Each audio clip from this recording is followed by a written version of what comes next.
Properties पढ़ी थी उनमें से आपको पता होना चाहिए क्या है कि log ऑफ यदि 1 बेस a हो तो उसका मान कितना आएगा, 0 आएगा। और एक प्रॉपर्टी ये पढ़ी थी log of a base a is equal to 1 होता है, और a अपॉन b, और वो सारी प्रॉपर्टी हमने पढ़ी थी, ठीक है। और इसी प्रकार यदि m और n है, m और n और a ये अगर 0 से बड़े हैं, ठीक है, a नॉट इक्वल टू 1 है, तो उस केस में log ऑफ, ये प्रॉपर्टी को समझिए आप, log ऑफ बेस में a है, m to the power n is equal to क्या आ जाएगा, n बाहर आ जाएगा, log of m base a हो जाएगा। ये प्रॉपर्टी भी पढ़ी थी हमने।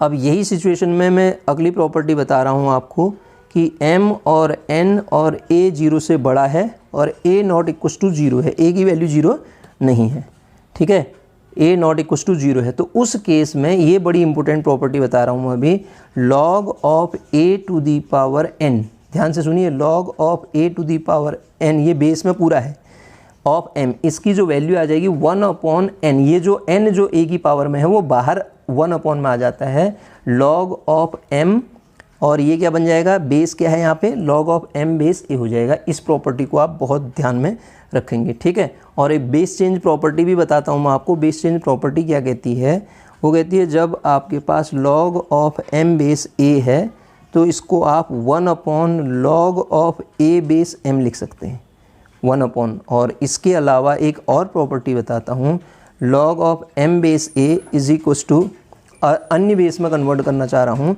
log of m base b upon log of a base b। ये दो प्रॉपर्टी भी आपको ध्यान रखनी है। तो बहुत इंपॉर्टेंट प्रॉपर्टी मैंने आपको यहाँ पे लिखाई है, इन प्रॉपर्टीज़ को आपको पता, मतलब दिमाग में रखनी है ये प्रॉपर्टी सारी की सारी। तो इन प्रॉपर्टीज़ का यूज करके ही हम क्या कर पाएंगे, आगे क्वेश्चंस का सॉल्यूशन लिख पाएंगे। जैसे अब मैं कुछ क्वेश्चंस लेता हूँ, ठीक है, तो उन क्वेश्चंस में पहले जनरल आइडेंटिटी टाइप के लेता हूँ। जैसे मुझे एक क्वेश्चन दिया है 1 upon 2 raise to the power x square minus का 2x इज़ लेस देन 1/4, इसको सॉल्व करना है सर। तो इसको सॉल्व करने के लिए क्या लिखूँगा मैं, 1 upon 2 raise to the power x square minus 2x है, this is 1/2 raise to the power 2 है, 1/2 रेज टू दी पावर 2 है। पावर को ध्यान दीजिए। अब ये 1/2 यदि 1 से बड़ा होता तब तो इनइक्वलिटी में फ़र्क नहीं पड़ता, लेकिन 1/2 तो क्वांटिटी 1 से छोटी है, तो इसका डायरेक्ट मतलब ये हो जाएगा कि ये जो एक्स स्क्वायर माइनस 2x है ना, अभी इस पे लेस देन का साइन है तो वो क्या हो जाएगा, ग्रेटर देन का साइन आ जाएगा 2 के साथ। इस बात को आप चेक करके देख सकते हैं नंबर रख के भी, ठीक है। तो बस अब यहाँ से सॉल्व करेंगे तो x square minus 2x minus 2 is greater than 0, कोई दिक्कत, इसमें कोई दिक्कत नहीं है। इसको सॉल्व कर लीजिए, आपको क्या मिल जाएगा यहाँ से, मतलब इसकी x की वैल्यू मिल जाएगी। कैसे मिलेगी वो भी बताता हूँ मैं आपको। x माइनस, इसको ज़रा सारी से सॉल्व करेंगे ना, x is equal to minus b plus minus under root of b square minus 4ac, मतलब 8 अपॉन 2a। 2 तो ये कितना आएगा, 8 में से 4 बाहर आएगा तो 2 बाहर आके 2 कट जाएगा, 1 प्लस माइनस कितना बचेगा, 1 प्लस माइनस रूट 3 ना, 1 प्लस माइनस रूट 3, 2 कैंसिल हो गया। तो इसको किस फॉर्म में लिख सकता हूँ मैं, ये आ जाएगा 1 प्लस रूट 3 और 1 माइनस रूट 3, ठीक है। तो इसका मतलब जब आप x की वैल्यू लिख रहे होंगे, x की वैल्यू, ये तो रूट आए इसके, x का मान आए ये, x is equal to this and this आए ये, ठीक है। मतलब तो जब लिखा जाता है तो x minus alpha x minus beta लिखा जाता है ना, तो क्या लिखूँगा, x minus 1 plus under root 3, ये क्वांटिटी ग्रेटर देन 0 है, ध्यान दीजिएगा। और अगला क्या आएगा, x, अगला रूट क्या मिलेगा मुझे, इंटू x माइनस, और ये 1 माइनस रूट 3 है ना, तो वो क्या बनेगा, x minus 1 minus under root of 3, ठीक है, ग्रेटर देन 0। अब सर एक चीज़ ध्यान दीजिए, जब 0 से बड़ा होता है ना, मतलब आउटसाइड द रूट है, इसके रूट ये आ रहे हैं, तो जब मैं इसको लिखूंगा तो लिखते समय कैसे लिखते हैं, रूट 2 आएंगे, ये अल्फा है ये बीटा है। जब ग्रेटर देन 0 होता है तो ये वाला पोर्शन और ये वाला पोर्शन आता है, मतलब यहाँ पॉजिटिव, ये निगेटिव, ये पॉजिटिव, मुझे पॉजिटिव वाला पोर्शन चाहिए, तो इनइक्वलिटी को कैसे लिखते हैं, तो इसका जो रूट की वैल्यू आ जाएगी, x का जो मान आ जाएगा, वो क्वेश्चन पूछ सकता था इसका डोमेन निकालो, तो डोमेन ही तो निकाला हूँ मैं, x की वैल्यू निकाल रहा हूँ। देखिए x belongs to minus infinite से पहला टर्म कितना है 1 प्लस अंडर रूट 3, ये पहले होगा ना यहाँ पे, ये 1 प्लस √3 होगा, x का मान ये 1 माइनस √3 होगा, ठीक है, 1 माइनस √3। तो यहाँ प्लस नहीं आएगा ना, फिर मैंने गलत लिख दिया, 1 माइनस √3 यूनियन। अब आप बताइए बीटा, बीटा कितना है, 1 प्लस √3 से लेके इन्फिनिटी तक। तो ये x का मान आ जाएगा। सॉल्व मतलब x की वैल्यू निकालना। सॉल्व करके मैंने दिखा दिया आपको। तो ये क्वेश्चन एग्जाम में दो तरीके से पूछ सकता है, डोमेन का भी क्वेश्चन हो गया, जनरली सॉल्व करो कहेगा तब सॉल्व करके भी हम दिखा देंगे, सॉल्व ऐसे हो गए, ठीक है सर। अगला एक क्वेश्चन और लेता हूँ मैं, इसी में ध्यान दीजिएगा, एक क्वेश्चन और लेता हूँ मैं, सॉल्व, उसको भी solve format, solve 1 minus 5 to the power x upon 7 to the power minus x minus 7 is greater equal than 0, ये है सर, ठीक है। तो सबसे पहली बात तो x वाला जो पोर्शन है वो आपको पॉजिटिव बनाना होता है, तो 5 to the power x minus 1 upon नीचे पोर्शन क्या होगा, 7 to the power minus x minus 7 is greater equal than 0। और जब आप इनइक्वलिटी को सॉल्व करते हैं तो सबसे पहली बात क्या होता है, 5 to the power x minus 1 equal to 0 वाला कॉन्सेप्ट हम यूज कर लेते हैं। ये तो 0 होगा नहीं नीचे वाला पोर्शन, क्योंकि ये पोर्शन 0 होने पे तो वो इन्फिनिटी आ जाएगा, ये 0 भी चाहिए, तो यहाँ से आपके पास क्या मिलेगा, 5 to the power x is equal to 1, मतलब x टू दी पावर 1 को क्या लिख सकता हूँ, 1 टू दी पावर 0 भी तो लिख सकता हूँ। तो x इज इक्वल टू 0 मिला मेरे को यहाँ से, x इक्वल टू क्या मिला, 0। और जब इसको सॉल्व करेंगे 7 to the power minus x equal to 7, तो इसका मतलब x इज इक्वल टू यहाँ से क्या मिल जाएगा मुझे, माइनस का 1 मिल जाएगा। 2 रूट मिल गए, 2 रूट जब मुझे मिले तो ये मिला माइनस का 1, ये मिला मुझे 0। तो यहाँ पॉजिटिव, यहाँ निगेटिव, यहाँ पॉजिटिव, साइन रूल है ना, ठीक है। तो उसके बाद जब हमें वैल्यू चाहिए, अच्छा ये ग्रेटर इक्वल देन 0 है ना, पॉजिटिव -1 आ रहा है, तो पॉजिटिव निगेटिव का जब हम कॉन्सेप्ट निकालेंगे तो पॉजिटिव निगेटिव में क्या आएगा, हमें ग्रेटर इक्वल देन 0, मैंने कुछ गड़बड़ कर दिया इसमें, इसके ऑप्शन में तो ऐसा कुछ दिख ही नहीं रहा है, ओहो यहाँ पे गलती कर रखी है। देखिए सर, ये लेस देन इक्वल टू 0 हो जाएगा ना, इनइक्वलिटी चेंज भी तो होगी, माइनस साइन जब मैं कॉमन लूँगा तो इनइक्वलिटी चेंज नहीं हो जाएगी। अगर a b से बड़ा है तो माइनस b बड़ा होगा ना माइनस a से, ठीक है ना। इसको आप ऐसे देखिए, अगर 4 बड़ा है 2 से तो क्या -4 बड़ा होगा -2 से, गलत, इनइक्वलिटी चेंज हो जाती है ना, तो लेस देन इक्वल टू 0 हो जाएगा। तो लेस देन इक्वल टू 0 में, जब लेस देन इक्वल टू 0 की मैं बात कर रहा हूँ तो मुझे निगेटिव वाला पोर्शन चाहिए। तो निगेटिव वाले पोर्शन की अगर हम बात करें तो निगेटिव बिटवीन रूट हमारे पास ये आ रहे हैं, तो लेस देन इक्वल टू 0 को सॉल्व करना है हमें। तो लेस देन इक्वल टू 0, ये तो हमने अपने लिए लिया इसको सिंप्लीफाई करने के लिए। क्वेश्चन हमारे पास क्या है, ये है, ठीक, क्वेश्चन क्या है, ये है, ये ग्रेटर इक्वल देन 0 है। तो रूट के बाहर की अगर हम 0 से बड़ी वैल्यू रखेंगे इन दोनों के बीच में, तो ये निगेटिव देगा, इन दोनों के बीच में क्या देगा, निगेटिव देगा या पॉजिटिव देगा,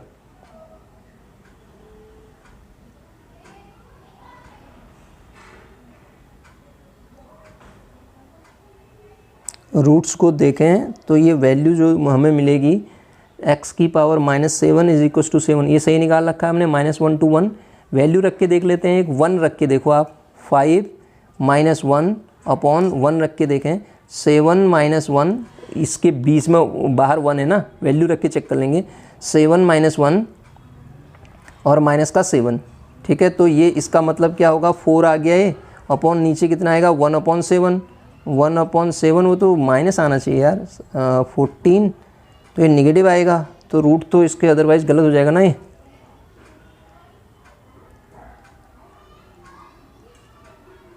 बिटवीन द रूट जो होता है आपका निगेटिव होती है क्वांटिटी, हमसे तो निगेटिव पूछा गया है, तो ये क्वेश्चन तो यही होगा ना, ये निगेटिव, ये पॉजिटिव, ये पॉजिटिव, हमसे निगेटिव की कहानी पूछी है, हमने तो क्वेश्चन को बदल के इसमें कन्वर्ट किया ना। तो ये वाला जो चीज़ आ जाएगी मेरे पास, ये वाली चीज़ यहाँ लाई करेगी, यहाँ हमें निगेटिव चाहिए ना, ये वाले पोर्शन पे लाई करेगी, मतलब -1 से 1 के बीच में, 0 के बीच में, 0 इंक्लूड करेगा, -1 यहाँ पे नहीं आएगा, क्योंकि x का मान -1 आ जाएगा ना, x का दिस इज इक्वल टू, अगर इसको हम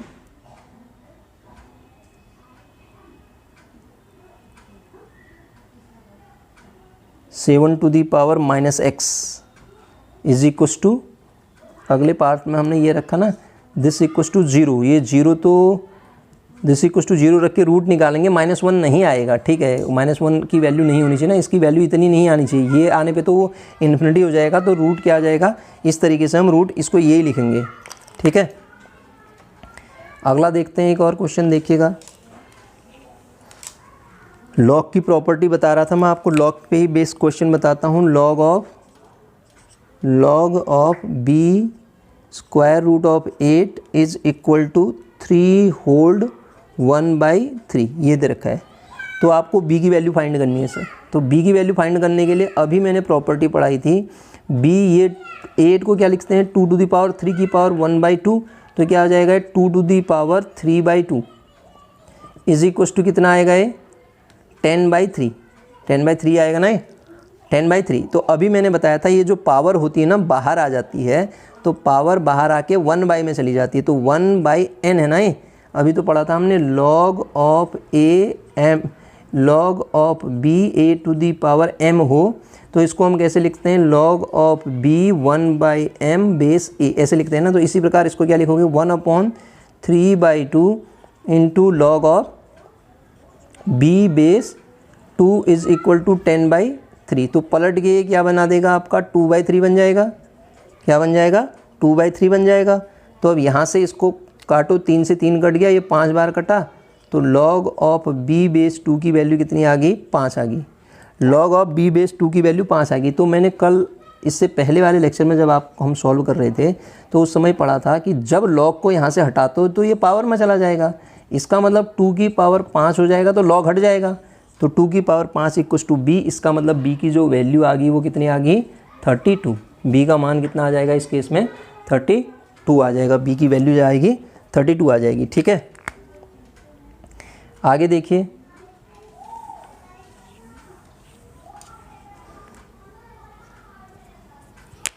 अगला क्वेश्चन देखते हैं। Find the value of log base में 5, अगेन लॉग बेस में 2, लॉग बेस में 3, लॉग बेस में 2 और 512, इसकी वैल्यू हमें निकालनी है। सर मैंने आपको बताया था पहले, सबसे पहले इसको सॉल्व कीजिए। 512 base 2 is equal to x, solve करने का तरीका 2 की power x is equal to 512। 2 की, इसका मीनिंग हुआ 2 की क्या पावर करूँगी 512 आ जाए। 2 की पावर कितना होता है 2 की पावर 9 करके 512 आता है ना। तो इसका मतलब इस टोटल का मान कितना आया, x का जब आपने मान निकाला तो x 2 की क्या पावर करूं, जो मान आएगा कि 512 आ जाए, इसका मीनिंग ये हुआ। तो 2 की पावर 9, तो इस टोटल की वैल्यू कितनी आ जाएगी 9। तो जब इसको आप सॉल्व करिएगा, अब तो आप डायरेक्ट लिखेंगे, देखिए ये 5 लॉग बेस 2 लॉग ऑफ ये बेस में 3 है, इसका मान कितना आया 9 आया। अब डायरेक्ट बोलो आप, अब आप खुद समझिए इसको, 5 लॉग ऑफ ये बेस 2, इसका मान निकालना। 3 की क्या पावर करूं कि मुझे क्या मिले 9 मिले, 2 पावर करके मिलेगा। अब आप जानते हैं 2 पावर करके मिलेगा। लॉग 2 बेस 2 की वैल्यू कितनी होती है, जब आप log 2 बेस 2 निकालते हैं तो सेम बेस पे मैंने बताया था आपको log a base a is equal to 1 होता है, तो ये क्या आ जाएगा log 1 बेस 5। और अभी प्रॉपर्टी पढ़ाई थी 1 base a is equal to answer क्या आता है 0, तो इसका मान कितना आ जाएगा 0 आ जाएगा। log 1 की वैल्यू 0 होती ना, तो ये वैल्यू क्या मिल जाएगी मुझे 0 मिल जाएगी सर, ठीक है। आगे देखते हैं, देखिए अगला क्वेश्चन दिया है हमें y is equal to, again समझते हैं, y is equal to 2 raise to the power 1 upon log of 4 base x। तो find the value of x in terms of y, x को y के टर्म्स में निकालना है। तो हमने एक प्रॉपर्टी तो ये पढ़ी थी, जैसे मैं लिखता हूँ ना log of n base a is equal to x, तो दूसरे फॉर्मेट में इसको क्या लिख देता हूँ a to the power x is equal to n लिख देता हूँ ना, ये यहाँ चला जाता है तो log हट जाता है। तो इसका मतलब ये a to the power x equal to n है, तो इसको कैसे लिखा जाएगा a to the power x equal to n। तो क्या पढ़ेंगे आप इसको, log ऑफ क्या होता है n ऊपर आ जाता है, जो मान लिखा होता है ना यहाँ पे वो यहाँ आ जाएगा, और बेस में ये रहेगा log y बेस 2 का मान कितना आएगा 1 upon log of 4 base x आ जाएगा, log ऑफ 4 बेस x। अब आप इसको सॉल्व कीजिए। 4 बेस x को बेस चेंज का साइन भी बताया था, log ऑफ y बेस 2, इसको जब बदलेंगे तो ऊपर जाके क्या हो जाएगा x बेस 4 हो जाएगा। log ऑफ x बेस 4 हो जाएगा। x बेस 4 को जब आप सॉल्व करेंगे log of x 2 to the power 2, और अभी मैंने बताया था फिर प्रॉपर्टी log ऑफ ये बाहर जो ये पावर होती है ना, बाहर 1/2 बना देती है, और x बेस ये 2 हो जाता है। तो क्या मिला आपके पास, log of y base 2 is equal to 1/2 log of x base 2, ये सॉरी x बेस 2, ये मिली कंडीशन है ना। तो अब ये 2 को यहाँ मल्टीप्लाई कर देते हैं। This implies that 2 log y base 2 की जो वैल्यू आएगी log ऑफ x बेस 2 हो जाएगी। अब ये 2 फिर n वाली प्रॉपर्टी से क्या हो जाएगा, log of y square base 2 is equal to log of x base 2। Base दोनों का सेम है तो x का मान कितना आ गया यहाँ से, x is equal to y square. तो मुझसे क्वेश्चन में वही पूछा था, x की जो वैल्यू है उसको y के टर्म्स में निकालो, तो x की वैल्यू y के टर्म्स में इस तरीके से हम निकाल सकते हैं सर। ठीक है।